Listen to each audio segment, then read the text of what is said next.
Welcome everyone to NMP Talk Show. And this evening, I'm hosting George F. Brooks. He's a CEO and founder of Meta Association. So George will be going through his life and the dealings with mental health issues. He's been advocating, wellness throughout America, Dallas, and hopefully very soon he'll be coming here in South Africa. But we'll leave that to him to explain it further. So, George, welcome to the show. Thank you. Thank you. Thank you for having me. Yes, man. Just to get on it, George, tell us about your journey into realizing that you have mental issues and how you Mhm. dealt with them until this point that you're advocating for it. Okay. About age 7, I started to realize that I process my emotions a lot differently than other people. So I was pretty self-aware of the mental health aspect at an early age. And luckily, my parents were not the type to shy away from getting help. So, they got me help, and this kind of began my journey in terms of my mental wellness. Um, my diagnoses are bipolar, dissociative identity disorder, and PTSD. At that time, they did not diagnose bipolar in people that age, that young. So my journey through my childhood and adolescence and early adulthood, I was mostly treated for depression. And I was not officially diagnosed as bipolar until about age 25, and I'm 44 now. Um, the thing about it was that I had other things, other aspects playing into my mental wellness that affected me. One was interesting childhood, somewhat tumultuous family life. As a way to cope with my mental wellness issues, I developed an eating addiction. So I was a morbidly obese adolescent. That in itself brought its own level of ridicule and stress and triggers that affected me up until about age 23 when I had weight loss surgery. Um, I dealt with an educational system that was ill-equipped, very ill-equipped for dealing with teenagers with mental health issues, and that's something I advocate for to this day. So I kind of had a perfect storm of things, and Mm. it was very, very rough, very hard.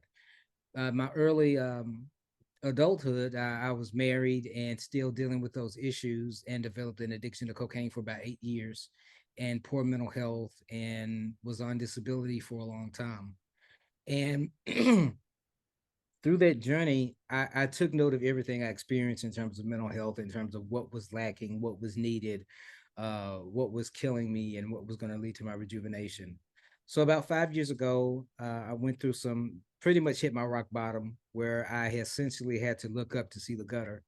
And through the help of my support system and loved ones, I began my path to recovery. The first part of that was me being accountable for my issues and my mental health issues, and dealing with my mental wellness issues, and getting rid of my addiction, and building a platform for my life for me to progress. And I started Meta Association. And the word meta means is a Buddhist word meaning inclusive of all. And while I do focus on Black male mental health, fighting recidivism, and fatherhood, we do help all people. Mm. So I've had that going for about 5 years, and right now in the past year we're experiencing great growth, and I've been embarked on a public speaking career. So this is pretty much how I got to the point where I am today. Wow, that's a journey and a half, George. And from this, what I'm picking up is positivity. Right, You highlighted, beautiful things that you took accountability of your condition. right, A lot more people um don't take accountability. In fact, they use their illness, you know, to con people, or to get their way with around people. But what you've done is very commendable. So now right. you spoke about your family. You were married at one point. How long did it take to strain the marriage? Are you still in that marriage, or what had happened now? No, we were married for 16 years, and we had a very ugly divorce. But throughout both of our healing, we've grown to be great friends. She's a great mom, great co parent. So that's been a relationship that I've been able to salvage. And the thing is, when you begin your journey on, into not relationships, but into recovery Yeah. and mental health healing, um, you have to be prepared to lose some relationships that may be important to you, because you'll realize those are codependent relationships. Those are unhealthy relationships. And sometimes, God doesn't take people from you, he returns you to where they should be. So people that you may have been surrounded by won't be in your life anymore. And while that's something that may be difficult or hard for some people to accept, sometimes it's necessary for your healing. A lot of people that I associated with during my down period, is part of my journey, I no longer have anything to do with. I have three sisters I have not spoken to in about 7 years, I was because about to ask. those Yeah. relationships are toxic, Yeah. and you have to separate yourself from toxic relationships, no matter who it is. It could be your mother, it could be your father, it could be your children. Mm. But in order for you to survive and recover, you may have to sever those relationships for your well-being. Sure. So do you have a relationship with your siblings now? No, no, Okay. have it for about 7 years. Just because it's just not the best thing.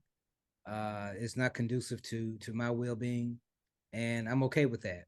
And but yet, in my recovery, I've been able to form wonderful, beautiful relationships with people outside of my family, that are my family. Several friends, several colleagues, collaborators, and things like that. So, um, blood does not make you family. What makes you family is who supports you, who's there for you. Yeah. Blood is just genetic material. And a lot of people get that wrong. They say, well, blood. Well, here's the thing. You have people that are abused and done wrong by blood every day, but it's the people that are really there for you and hold you down. That's your family. Yeah. Sure. Now you changed the meaning to blood is thicker than water. It's still in the water, but so what? So what? If they're toxic, then all you have is sludge. So Yeah. so at that point, you need to sever those relationships and let that go. Sure. And your son, how's he doing? He's doing great. He's doing great. My firstborn Joshua, eh? son, yeah, he just turned 18. He was diagnosed as bipolar at about age 7, and he's had his own journeys, and we've always been close, and it's been rough. But about a year ago, he started to kind of figure it out, and I think the major thing with him was him taking accountability. Mm. And once he started taking accountability for himself and his condition, he began to improve and make great strides, and I'm very proud of him to this day. Yeah.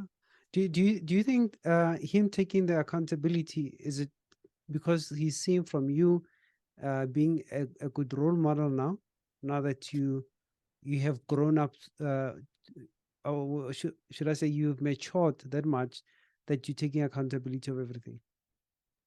In part, yeah.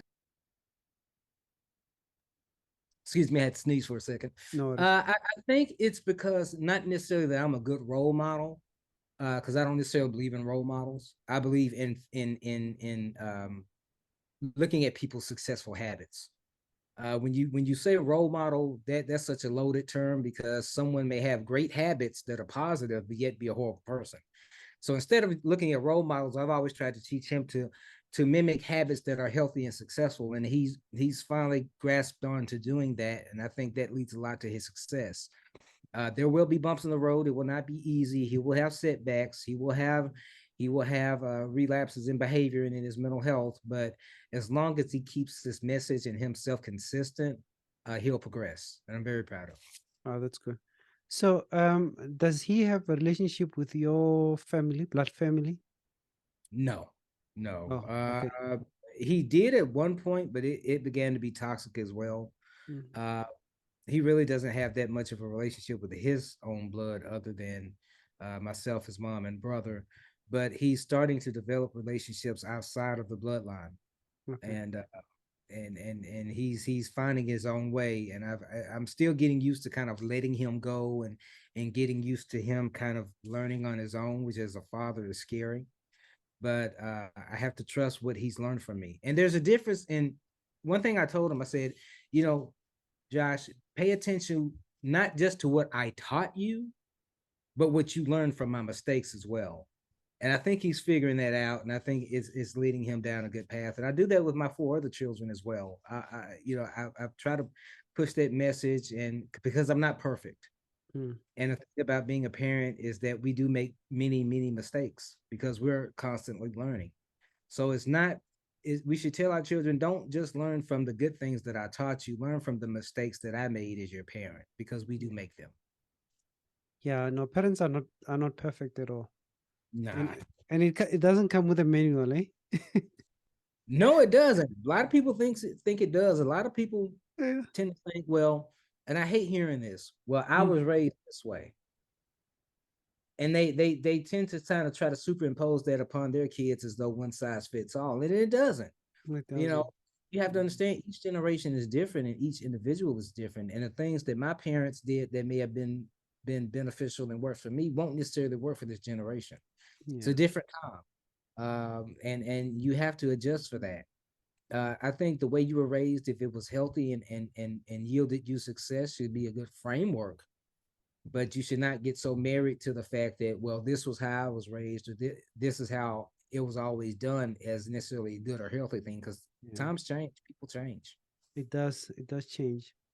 So, if we rewind a little bit, you spoke about eating disorder. Right. Was it a cause of your own diagnosis?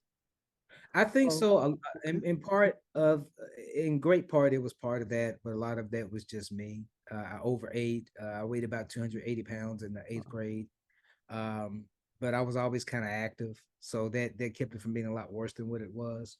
I'm a heart failure patient, type 1 diabetic. I've had experiences with multiple organ failure before, nerve damage, things like that. So my physical health is something I have to pay attention to, and I probably take about 17 different medications every day to keep myself alive, including what I take for my bipolar and mental conditions as well. Mm. So it all kind of bleeds together. But the part of recovery is kind of separating those things and dealing with them one thing at a time. And I have to thank my fiance Stephanie Gaines, because during my lowest point, we were friends, and she really helped me in terms of gaining focus and doing things and building those foundations that help me along in my recovery, and also in terms of giving me perspective as far as developing my own relationship with God, my own spirituality. Many times, I think that we define our relationships with God or whatever spirituality you choose or is right for you through other people's eyes instead of our own. And we have to be self-aware. And whether it may sound selfish, it's really not. I like to think of it as self-full, because you can't take care of anyone else until you take care of yourself first. That's So true. we have to take care of ourselves. A big part of my self-care is resting, doing playing video games, watching anime. That's what I do. That's what I like to do. So I make time for that. Mm. Also, learning how to work and be productive without killing yourself. Over the past 5 years, many days I would work 20-hour days consistently, skip sleep. And since I've learned to take better care of myself and kind of adjust how I worked, I notice I'm more productive and I feel a lot better. Mm. So, and I say that to say this: we, especially men, we fall into thinking, well, okay, I'm 25, I should be at this point. By 30, I should be at this point. By 35, I should be at this point. By 40, Pushing I should have yourself. it figured Yeah. out. No, it doesn't work like that. You know, you have to take life as it comes to you. And life does not happen to you, it happens for you. So don't fall into thinking that at any particular age or stage in your life, you should have it all figured out. I know people in their 80s that still are learning and maturing. We never stop maturing. We never stop learning. So let's not be so hard on ourselves. Let us act judiciously with a sense of urgency in everything that we do, especially as men, but yet give ourselves room to grow. And when we're hard on ourselves and we put pressure on ourselves, we stifle ourselves. Mm. So that's something that I'm a big proponent for. Sure. With regards to Meta Association, how's the response from, well, for now, let's say from Black community, Black men, most especially, are they receiving you well? Are they, reciprocating um, to the help that you're trying to give out? Here's the thing about that. The people that I encounter, yes, they're very receptive, very positive. Yeah. But the problem is the people that really need to hear what I have to say aren't in my audience. So I have to find ways. And one thing I'm working on now is finding ways to get those eyes on me and get in front of those people so they can hear. Mm, Uh, there are many organizations like mine. I'm by far from the only one doing this kind of work. And but the thing is, oftentimes those that need to hear your message the most aren't listening. And the challenge and what I'm trying to embark upon in terms of my public speaking career and really building my brand and getting myself out there is that allow me to reach more people. And the more people that I reach, the more good I can do. But it's just a matter of just finding your target audience and going where they are. That's why I believe in boots on the ground mentality. Also, I've networked with several great advocates, Damon Curry Morris out of Memphis, Kurt Abrams, Chanel Baptiste. If you follow me on Facebook, you'll be familiar with these people, Tawana Murphy, Justin Pearson out of Memphis. So I'm networking with many, many great people, and hopefully we can collaborate and really do some good. But that comes with being humble, not having ego, and the people that I associate with are on that same page. So hopefully together through my own efforts and through collaborative efforts, we can mm. get in front of those people that really need to hear our message and really benefit from our help and do some great work. Yeah, that's nice. At one point, I heard you talking about coming to Africa. You collaborating with somebody. Can you tell us about that? My great friend, who's a wonderful director and producer with Adwana um, Productions. Her name is Adwana Ayok, and she's out of Nigeria, and she's a talented filmmaker. Hmm. And I plan on coming to Africa next year to shoot a documentary on mental health in Africa. I want to come there to speak if someone will have me. If I get an invitation and things can be worked out business wise, I'd love to come to the motherland and do what I can there to help.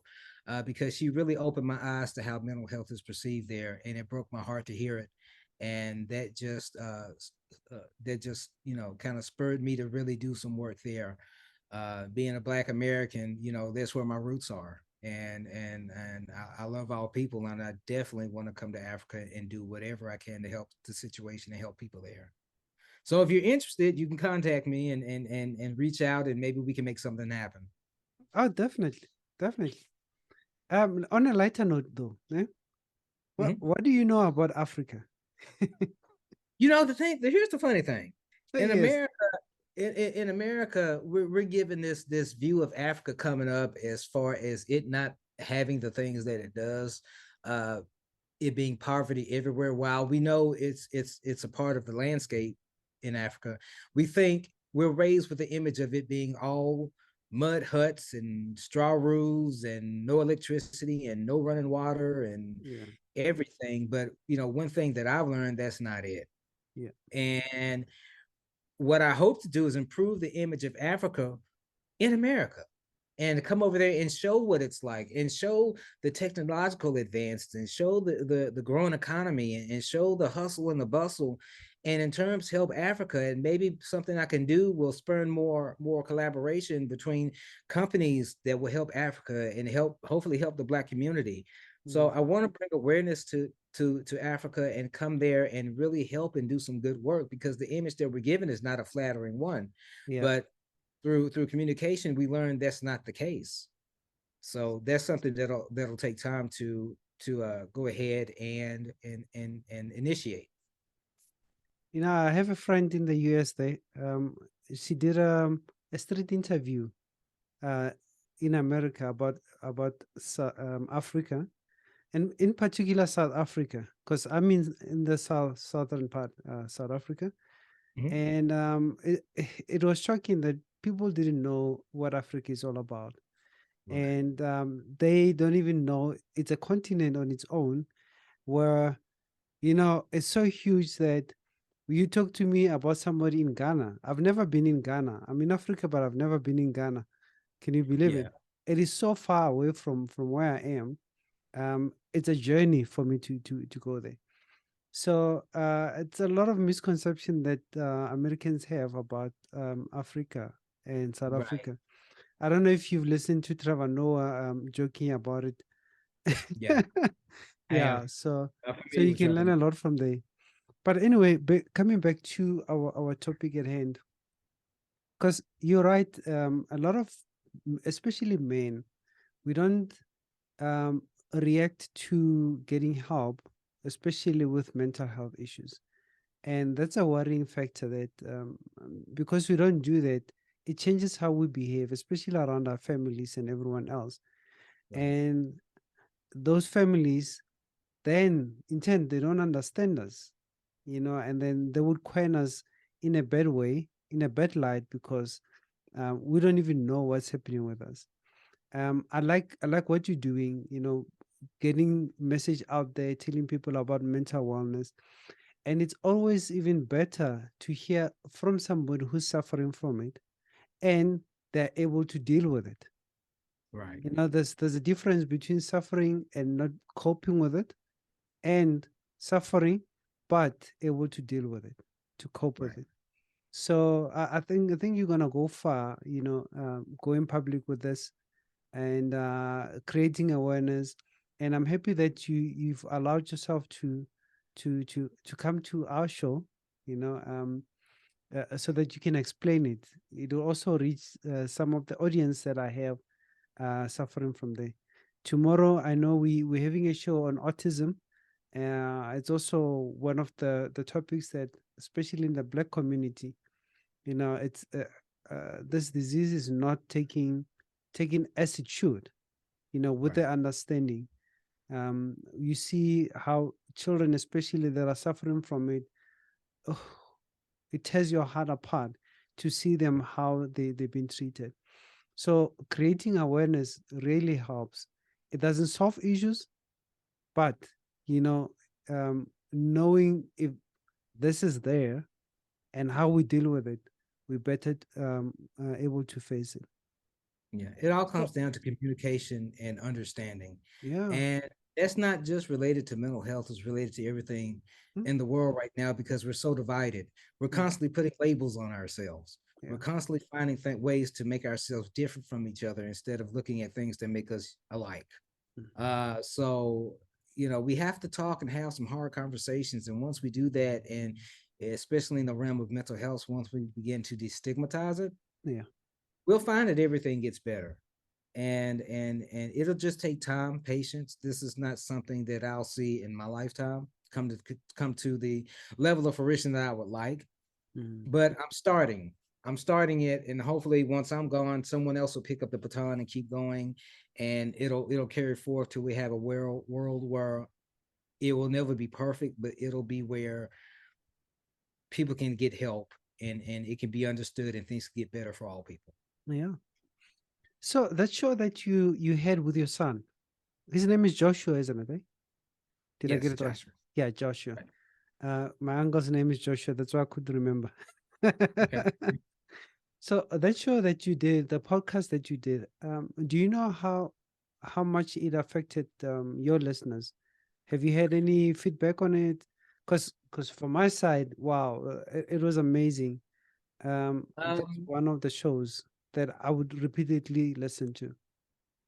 Yeah, I've gotten some feedback on it, and we're talking about doing another one. And the way that came about, he and I were just talking one day, and we just said, "Hey, let's just do this, just off the cuff." I told him prepare some questions for me, and we just kind of did it over the phone one day, and we may do some more because we feel as though with both of us living with mental wellness issues, Mm, that became an opportunity for us to help other people because yeah. maybe someone who does not understand, and maybe something he said reached someone, or maybe something I said reached someone. Mm, And it's really the biggest part of it is having those discussions. Like I said, anything we can do to stimulate that discourse, we'll do it. that's awesome. I wish we had him on the show as well. Maybe next time Well, we possibly could in the future. invite him. Yeah. Okay, yeah, we can do that. That'd be awesome. You know, just hear him from the horse's mouth. Yeah. He's not quite a horse, but he's something. But yeah. Yeah, no, that's nice. George, thank you for this. I really appreciate you taking time so that we can talk about it. A lot more people need to hear of this, and I have to say, looking at you, we've never met before. We're only meeting on online like this. I see that you're holding it up, and you're doing very well with it.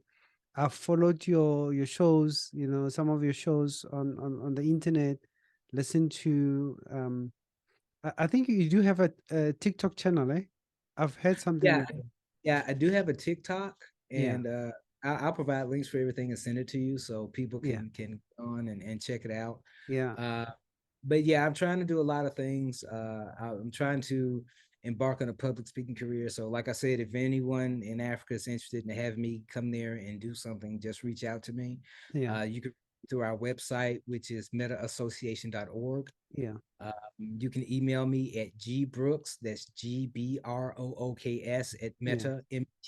association.org. Mm, Or you can reach me on WhatsApp or via phone. That number is country code 901-631-4300. So I'm available 24/7. Just reach out if you need help or resources. I'm available. I make myself available. So yeah. just reach out and maybe we can do some good and collaborate on some ways to help all people. That's awesome. So do you have people that you work with, you know, on Meta Association? Because this could be a huge embarkment. Right. I'm looking to collaborate with other nonprofits, other organizations in terms of Meta. I have my board of directors, Damon Curry Morris, who's actually running for a political position in Memphis that I'm supporting. Curtis Abrams, who's a wonderful public speaker. Chanel Baptiste, who's also on my board of directors, who is a hell of a therapist. And these three people have been my soul tribe. So if you follow me on Facebook under George P. Brooks, a lot of times you'll see my collaborations with other people. And Yeah. I urge you, if you follow me, support these people as well, because they're out there doing the real work as I am. Mm, And we all have to work and support each other in order to see any progress. that's awesome. We'll definitely follow you. I'll get your other details later on so that we can post on the show on the recording of this program. All right. Do you have any question for me? No, not really questions. I just want to urge people that Yeah. if they're, try to treat people well. Mm, Whether they have a mental wellness issue or not. The thing in this world, we treat each other so poorly. Let's try to do right by one another, because you never know what someone may be going through, and try to put yourself in another person's shoes when they're going through something. And through that, we'll not only help the status of help improve the status of mental health in the world, but we'll make the world a better place. awesome. You've wrapped it up very nicely, George. Thank you for joining us on MP Talk Show. And we hope that we could have you and your son, Joshua, next time, just to hear more on this topic. And if we have an audience on a live show, then they can post their questions there. But we really appreciate taking time off so that you can have a chat with us. Thank you, everyone, for joining NMP Talk Show. And we hope that we will see you on next show. And we're hoping to have a communication with you or interchange, of encouragement during the show. All right. This is Neo Morapedi, and we're signing out. You need internet?